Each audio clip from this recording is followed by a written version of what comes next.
মানুষ কখনো কখনো এমন কিছু পেয়ে যায় যেটা তার যোগ্য ছিল না। লিটন দাসের সাম্প্রতিক পারফরম্যান্স প্রশ্ন তুলতে বাধ্য করে। লিটন কি সত্যিই টাইগার ক্রিকেটের যোগ্য ওপেনার? ওপেনিং থেকে ওয়ান ডাউন কোনো পজিশনে লিটন নিজেকে মেলে ধরতে পারছেন না। প্রশ্ন আরও আসে, মেলে ধরতে পারছেন না নাকি চেষ্টাটাই করেন না? চেষ্টা করবেনই বা কী করে? কেবল স্টাইলিশ ব্যাটসম্যানের তকমা থাকায় দল থেকে বাদ পড়ে কোনো পারফরম্যান্স ছাড়াই যদি আবারও দলে ডাক পান, তবে কি করে থাকবে ভালো খেলার তাড়না? শ্রীলঙ্কার বিপক্ষে টানা ২ ম্যাচে ডাক মারার পর তৃতীয় ওয়ানডের দল থেকে বাদ পড়েন লিটন কুমার দাস। সংযুক্ত আরব আমিরাতে আফগানিস্তান সিরিজেও জায়গা হয়নি এই ওপেনারের। জাতীয় দল থেকে বাদ পড়ার পর ওয়ানডে ফরম্যাটে ঢাকা প্রিমিয়ার লিগেও লিটনের পারফরম্যান্স ছিল বেশ মলিন। আর নয় সৌন্দর্য নিয়ে চিন্তা, এবার নিজেকে সুন্দর করে তুলুন স্টাইল ম্যানিয়াক্সের সাথে।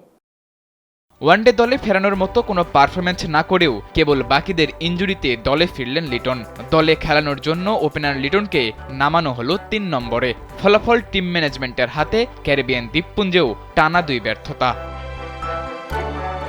১০ বছর ধরে ক্যারিবিয়ানদের বিপক্ষে ওয়ানডে সিরিজ হারেনি টাইগাররা। এমনকি প্রথম ওয়ানডের আগে টানা ১১টি ওয়ানডে জয়ের সুখস্মৃতি ছিল লাল সবুজের প্রতিনিধিদের। সেখান থেকে প্রথম ওয়ানডে হারের পর দ্বিতীয় ওয়ানডে ছিল সিরিজ বাঁচানোর, ১০ বছরের রেকর্ড অক্ষুণ্ণ রাখার। এমন ম্যাচে তানজিম সাকিবের মতো টেলেন্ডাররা দায়িত্ব নিতে পারলেও দেশের সবচেয়ে স্টাইলিশ ব্যাটসম্যানের তকমা পাওয়া লিটন দাসের ব্যর্থতা তার যোগ্যতা নিয়ে প্রশ্ন তুলতেই পারে।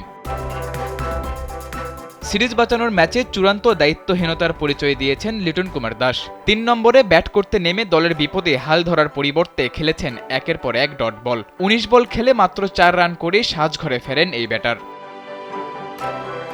লিটন দাসের ব্যর্থতার মাঝেই তাকে দেওয়া হয়েছে টি-২০ ফরম্যাটের ক্যাপ্টেন্সির দায়িত্ব। সাধারণত ফর্মে থাকা ক্রিকেটারদের ক্যাপ্টেন্সির দায়িত্ব দেয়া বিসিবি এবারই প্রথম অফ ফর্মে থাকা কোনো ক্রিকেটারকে অধিনায়ক করেছে। দেখার বিষয় ক্যাপ্টেন লিটন দলকে দিতে পারেন ঠিক কতটা। সাদাতুর রাফি, কালবেলা।